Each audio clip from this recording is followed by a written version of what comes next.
Барлығыңызға сәлем достар, каналыма қош келдіңіздер. Бүгін сіздерге өте дәмді лимон қосылған печеньенің жасалу жолын ұсынамын. Печенье қош иісті болып шығады, оңай жасалады.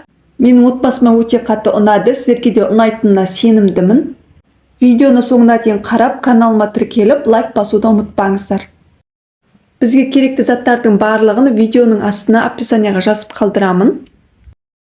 Ең алдымен ыдысымызға жұмсақ сары майды саламыз. Сонан соң қантты саламыз. Тұзды саламыз. Ванилинді саламыз. Лимонның қабығын үккіштен өткізіп саламыз. Барлығын жақсылап араластырамыз. Менің каналымда басқа да печеньелердің жасалу жолдары бар, қарап көріңіздер. Сонан соң жұмыртқаны саламыз. Жақсылап араластырамыз. Қаласаңыз куркума қосыңыз, түсі әдемі болады. Сонан соң лимонның шырынын құямыз. Мен сетадан өткізіп жатырмын, артық заттары кетіп қалмас үшін. Жақсылап араластырамыз. Енді електен өткізілген ұнға қопсытқышты саламыз. Жақсылап араластырамыз. Онда аз-аздан сала отырып араластырамыз. Бірінші венчикпен араластырып жатырмын, ары қарай силиконды лопаткамен араластырамын. Бізде қолға жабысқақ қамыр шығады, сондықтан силиконды лопаткамен немесе қасықпен араластырған дұрыс. Печеньенің қамыры дайын. Видеодағыдай қолға жабысқақ болып келеді. Қақпағын жабамыз. Сонан соң қамырды тоңазытқышқа 1 сағатқа салып қоямыз. Қамырымыз дайын. Бөлек ыдысқа қант ұнтағын салып дайындап аламыз. Қамырдан 1 шай қасық қамыр аламыз, дөңгелектейміз. Дөңгелектеп алған қамырды қант ұнтағына аунатамыз. Дайын болған печеньені формаға пергамент қағазын төсеп қойып шығамыз. Менің каналыма тіркелмеген болсаңыздар тіркеліп қойыңыздар, алда бұйырса көптеген тағамдардың жасалу жолдарын салатын боламын. Дайын болған қамырдың үстінен қолымызбен ақырындап басып шығамыз. Алдын ала қызып тұрған пеште 180 градуста 10-15 минуттай пісіріп аламыз. Әркімнің пеші әртүрлі болғандықтан өз пешіңіздің ыңғайына қарайсыздар. Мінекей достар, өте дәмді лимон қосылған печеньеміз дайын. Менің отбасыма өте қатты ұнады, сіздерге де ұнайтынына сенімдімін. Дәмі тіл үйіретін печеньені сіз де жасап көріңіз. Осы видео ұнаса достар, каналыма тіркеліп, лайк басуды ұмытпаңыздар. Сіздермен болған Ақшолпан. Барлығыңызға сәлем достар, каналыма қош келдіңіздер. Бүгін сіздерге өте дәмді, жұмсақ болып шығатын қош иісті печеньенің жасалу жолын ұсынамын. Жасалу жолы өте оңай, сіздер де жасап көріңіздер. Менің отбасыма өте қатты ұнады, сіздерге де ұнайтынына сенімдімін. Видеоны соңына дейін қарап, каналыма тіркеліп, лайк басуды ұмытпаңыздар. Бізге керекті заттардың барлығын видеоның астына описанияға жазып қалдырамын. Ең алдымен ыдысқа қантты саламыз. Оның үстіне шым-шым тұз саламыз. Бөлме температурасындағы жұмсақ сары майды саламыз. Силиконды лопатканың көмегімен барлығын жақсылап араластырамыз. Енді жұмыртқаны саламыз. Жақсылап араластырамыз. Менің каналымда басқа да печеньенің жасалу жолдары бар, қарап көріңіздер. Келесі кезекте айранды құямыз. Жақсылап араластырамыз. Сонан соң қопсытқышты саламыз. Ванилин саламыз. Какао саламыз. Електен өткізілген ұнның жартысын салып, жақсылап араластырамыз. Достар, менің каналыма тіркеліп қойыңыздар, алда бұйырса көптеген тағамдардың жасалу жолдарын салатын боламын. Енді қалған ұнды саламыз. Жақсылап араластырамыз. Дайын болған қамырды кондитерлі қапшыққа саламыз. Печенье өте жұмсақ болып шығады, сіздерге де жасап көруге кеңес беремін. Мінекей қамырды салып дайындап алдым, ұшын кесіп алып тастаймыз. Сонан соң формаға пергамент қағазын төсеп аламыз. Пергамент қағазы болмаса сары май жағамыз. Видеода көрсетілгендей қамырдың барлығын формаға орналастырып шығамыз. Печеньенің үлкен немесе кішкентай болуы осы қамырды құйып жатқаныңызға байланысты. Осы сәтте пештеріңізді 180 градусқа қыздырып қойыңыздар. Қамырдың үстін саусақпен ақырындап басып тегістейміз. Алдын ала қызып тұрған пеште 180 градуста 15-20 минуттай пісіріп аламыз. Мінекей достар, өте дәмді, жұмсақ болып шығатын печеньеміз дайын. Жасалу жолы өте оңай, жылдам дайындалады. Менің отбасыма өте қатты ұнады, сіздерге де ұнайтынына сенімдімін.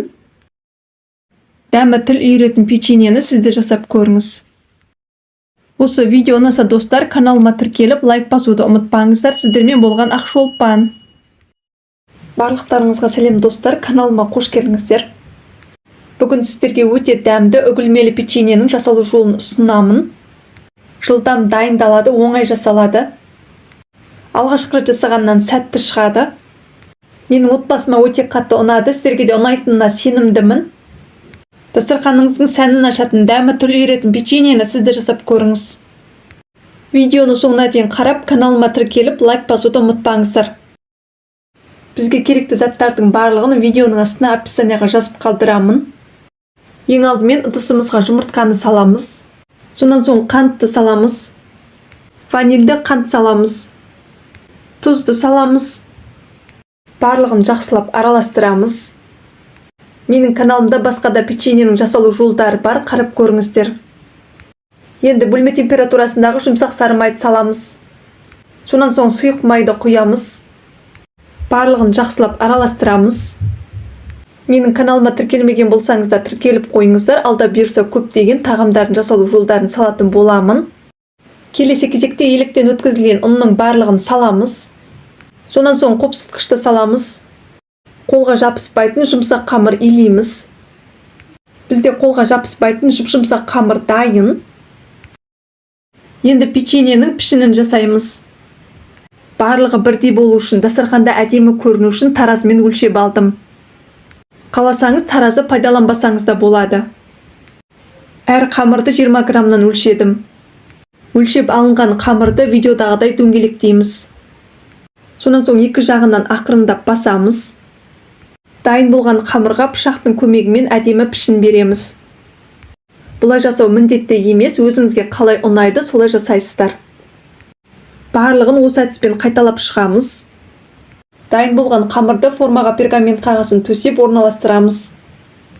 Алдын ала қызып тұрған пеште 170 градуста 20-25 минут пісіріп аламыз. Әркімнің пеші әртүрлі, өз пешіңіздің ыңғайына қарайсыздар. Мінекей достар, өте дәмді үгілмелі печенье дайын. Жылдам дайындалады, оңай жасалады. Алғашқы рет жасағаннан сәтті шығады. Менің отбасыма өте қатты ұнады, сіздерге де ұнайтынына сенімдімін. Дастарханыңыздың сәнін ашатын, дәмі тіл үйіретін печеньені сіз де жасап көріңіз. Осы видео ұнаса достар, каналыма тіркеліп, лайк басуды ұмытпаңыздар. Сіздермен болған Ақшолпан. Баршаңызға сәлем достар, каналыма қош келдіңіздер. Бүгін сіздерге өте дәмді үгітілмелі печеньені жасалу жолын ұсынамын. Менің отбасыма өте қатты ұнады, сіздерге де ұнайтынына сенімдімін. Оңай жасалады, видеоны соңына дейін қараңыздар. Каналыма тіркеліп, лайк басуды ұмытпаңыздар. Бізге керекті заттардың барлығын видеоның астына описанияға қалдырамын. Ең алдымен ыдысқа бөлме температурасындағы жұмсақ сары майды саламыз. Миксермен 1 минуттай араластырамыз. Сонан соң қант ұнтағын саламыз. Шым-шым тұз саламыз. Ванилинді салып, миксермен араластырамыз. Келесі кезекте жұмыртқаны салып, миксермен 2-3 минуттай араластырамыз. Енді ұнға қопсытқышты салып, араластырып аламыз. Онды міндетті түрде електен өткізіп аламыз. Онда аз-аздан сала отырып, силиконды лопатканың көмегімен араластырамыз. Бізде қолға жабыспайтын жұп-жұмсақ қамыр шығады. Дайын болған қамырды 20 граммнан өлшейміз. Видеодағыдай дөңгелектеп, үстінен бір басамыз. Формаға пергамент қағазын төсейміз, немесе сармай жағамыз. Дайын болған печеньелерді формаға орналастырамыз. Ендігі кезекте печеньелердің ортасын дөңгелек формамен видеодағыдай басып шығамыз. Барлығының ортасына қарақат тосабын салып шықтым. Сіздер қалауыңызша кез келген тосап немесе джем пайдалансаңыздар болады. Қызып тұрған пеште 180 градуста 15 минуттай пісіріп аламыз. Әркімнің пеші әртүрлі, өз пешіңіздің ыңғайына қарайсыздар. Мінекей печеньелер толықтай пісіп шықты. Ыстық кезінде үстеріне тағы да аздап тосап салып шығамыз. Достар, үгітілмелі өте дәмді печеньеміз дайын. Жасалу жолы өте оңай, сіздер де жасап көріңіздер. Менің отбасыма өте қатты ұнады, сіздерге де ұнайтынына сенімдімін. Осы видео ұнаса достар, каналыма тіркеліп, лайк басуды ұмытпаңыздар. Сіздермен болған Ақшолпан.